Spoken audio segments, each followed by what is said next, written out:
Hello, यीशु मसीह के ज़िंदा जलाली और प्रोफेसर नाम में आप सबको एवेंजलिस्ट मोल की तरफ से बहुत बहुत सलाम।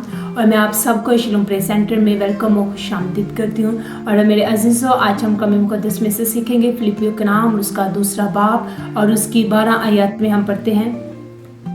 बस ऐ मेरे अजीज़ों, जिस तरह तुम हमेशा से फर्माबरदारी करते आए हो, उसी तरह अब भी न सिर्फ मेरी हाज़िरी में बल्कि इससे बहुत ज़्यादा मेरी गैर हाज़िरी में डरते और कांपते हुए अपनी निजात का काम किए जाओ।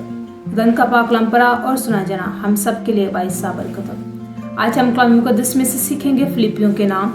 जो खुदा का बंदा पौलुस रसूल हैं, वो कह रहे हैं कि ये जो एक ख़ासियत है, ये जो फिलिपियों का जो ख़त है, ये इसमें खुदा कह रहे हैं कि हमें खुशी, इत्मीनान, इत्तेहाद, रगानगत, इत्मीनान और हमारे अंदर इत्तेहाद पर ये जो है खुदा का बंदा पौलुस रसूल ये इस पर ज़्यादा जोर दे रहा है, ताकि हमारे अंदर से गरूर, हर एक बुरी जिस्मानी बातें, जिस्मानी ख्याल हमारे अंदर से ख़त्म हो। और इस तरह मेरे अज़ीज़ हम पढ़ते हैं, जो हमारा जो टॉपिक है आज का जो अनवान है वो है अपनी निजात को मुयस्सर बनाएं। अपनी निजात को हमने कैसे बामकसद करना है, अपनी निजात को हमने कैसे अपने लिए बहाल करना है। मेरे अजीज़ों, मैं आपको एक एग्जाम्पल बताना चाहती हूँ कि एक ख़तून थी और उसके कैंसर था और वो बहुत ही परेशान थी, मायूस हो चुकी थी। वो परेशान रहती थी कि जो कैंसर है ये मेरी ज़िंदगी के जो दिन है ये कम कर रहे हैं।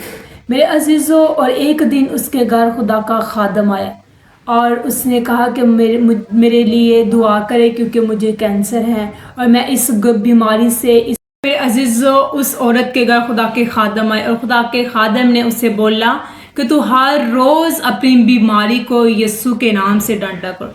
मेरे अजीज़ों, खुदा जो हमारा है वो हमारी दुआओं को सुनता है।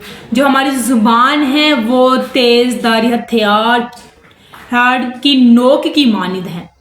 इतनी ये तेज़ ज़ुबान है। आप हर रोज़ ज़ुबान अपनी बीमारी को अपनी ज़ुबान से डांटा करें। और मेरे अज़ीज़ों, वो हर रोज़ उस बीमारी को डांटती थी, हर रोज़ वो दुआ करती थी, लेकिन आखिरकार उसका जो कैंसर था वो यीशु के नाम से जाता रहा।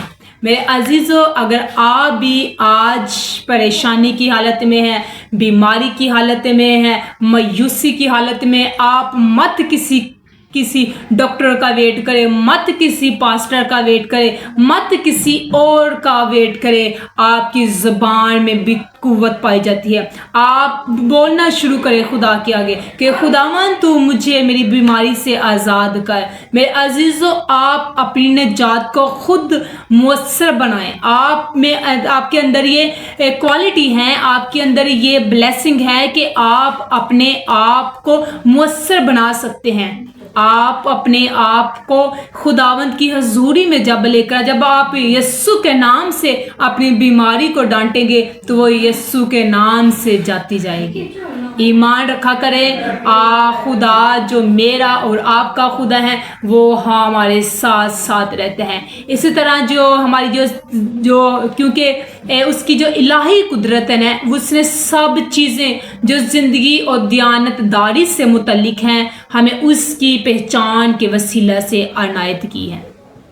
इसी तरह मेरे अजीज़ों, हमें चाहिए कि हम खुद अपनी बरकतों को, ये नहीं कि आप अपने हाथ पर हाथ रख कर बैठे रहे, आप सोचते जाएं कि जो हो रहा है होने दे। मेरे अजीज़ों, आप अपने आप को वर्क में लेकर आएं। आप अपने आप को निजात के काम करने के लिए अपने आप को तैयार करें। जो आप हैं वो आप अपनी ज़िंदगी से फ़ायदा उठा सकते हैं। आप अपनी बीमारी को अपने मालिक ना होने दें। अपने आप को अपनी आसमानी जो खुदा की बरकतें हैं उनको अचीव करें। जब आप अलानिया तौर पर इकरार करेंगे, जब आप यीशु के नाम से बीमारी को डांटेंगे, तो वो मेरे अजीज़ों ईमान रखे, वो यीशु के नाम से आपकी ज़िंदगियों से जाएगी। کیونکہ میرا اور آپ کا یسوع زندہ ہے، اس نے آپ کی قیمت ادا کر دی، اب بار بار کوئی قیمت ادا نہیں ہونی۔ میرے عزیزو، خدا نے آپ کی قیمت ادا کی ہوئی ہے، آپ کا کفارہ دیا ہوا ہے، اس نے آپ کو قیمتی خون سے خریدا ہوا، بے عیب خون سے خریدا ہوا ہے۔ آپ یسوع کے نام سے دعا میں جب ٹھہریں گے، دعا کریں گے، یسوع کے نام سے بیماری کو ڈانٹیں گے تو وہ آپ کو چھوڑے گی، وہ آپ کو زندگیوں سے جاتی جائے گی اور آپ یسوع کے نام کی گواہی دیں گے۔ میرے عزیزو، خداوند آپ سب کو اس میسج کے وسیلہ سے کثرت سے برکت دے۔